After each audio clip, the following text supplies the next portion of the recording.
akan memaparkan mengenai jurnal penutup. Jurnal penutup adalah ayat jurnal untuk menolkan saldo perkiraan sementara jika perusahaan ingin mengetahui laba atau rugi usahanya dalam satu periode tertentu. Sumber penyusutan ayat jurnal penutup berasal dari kertas kerja di kolom laba rugi.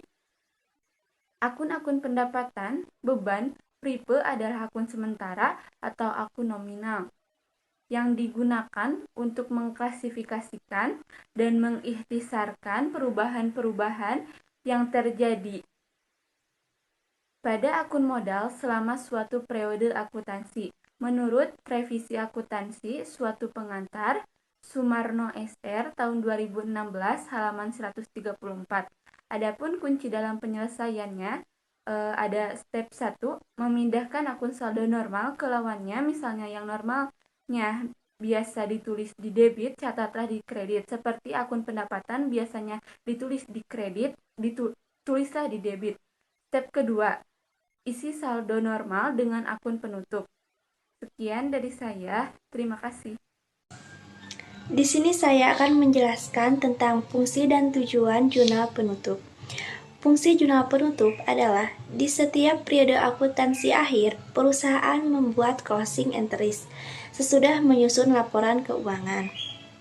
Fungsi dari closing entries ini adalah menyesuaikan nilai saldo akun sampai jumlahnya 0, supaya tidak berpengaruh pada transaksi di periode berikutnya. Tujuannya yaitu kenapa saldo akun dibuat pada akhir periode, ialah supaya saldo pada akun modal menampilkan kondisi yang sebenarnya. Melalui penutupan saldo di akun sementara, maka jumlah dari saldo modal akan sama seperti neraca pada akhir periode. Nah, komponen yang pertama yaitu akun pendapatan. Pendapatan ialah penghasilan atau hasil yang perusahaan dapatkan. Ada dua jenis penghasilan atau pendapatan.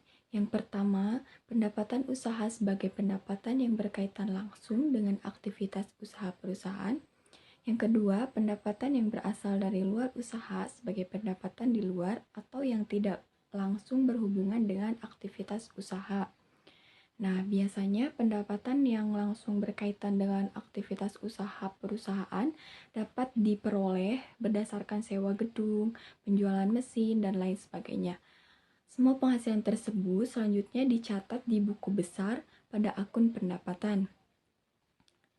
Nah, lalu semua akun pendapatan bisa ditutup dengan memindahkan rekening dari akun pendapatan menuju rekening ikhtisar laba rugi. Sehingga akun pendapatan akan berpasangan bersama ikhtisar laba rugi di jurnal penutup. Dalam hal ini, akun pendapatan disimpan di posisi debit, sementara untuk ikhtisar laba rugi dalam posisi kredit. Sekian dari saya, terima kasih. Komponen yang selanjutnya yaitu akun beban. Beban itu sendiri memiliki arti pengorbanan selama melakukan aktivitas usaha guna mendapatkan penghasilan atau pendapatan.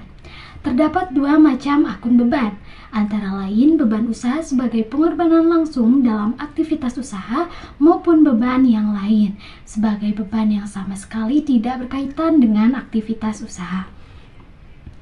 Untuk akun beban berhubungan langsung dengan aktivitas usaha, contohnya adalah biaya untuk sewa bangunan, biaya pembayaran upah karyawan, dan biaya listrik. Sementara itu, contoh beban tidak berhubungan dengan aktivitas usaha langsung yaitu bunga pinjaman dari bank. Pada jurnal penutup, akun beban dipasangkan dengan ikhtisar laba atau rugi. Cara menutup akun beban adalah dengan memindahkan akun beban pada kredit ke ikhtisar laba atau rugi pada debit.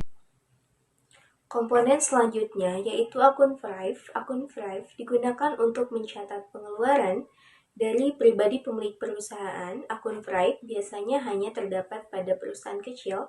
Selanjutnya, pengeluaran tersebut harus Anda catat berbentuk Thrive, entah itu di closing entry atau di buku besar, karena itu sangat berpengaruh pada posisi modal. Di akun Thrive terdapat modal di debit dan Thrive di kredit. Oke, yang selanjutnya saya di sini akan menjelaskan mengenai ikhtisar laba rugi. Menutup semua akun ikhtisar laba rugi dengan memindahkan saldo dari ikhtisar laba rugi ke dalam modal.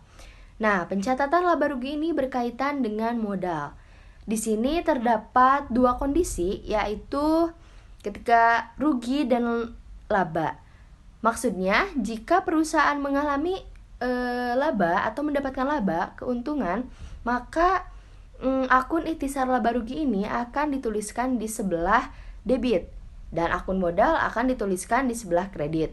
Nah, sebaliknya apabila perusahaan mengalami kerugian, maka akun modal yang akan dituliskan di sebelah debit dan akun ikhtisar laba rugi akan dituliskan di sebelah kredit.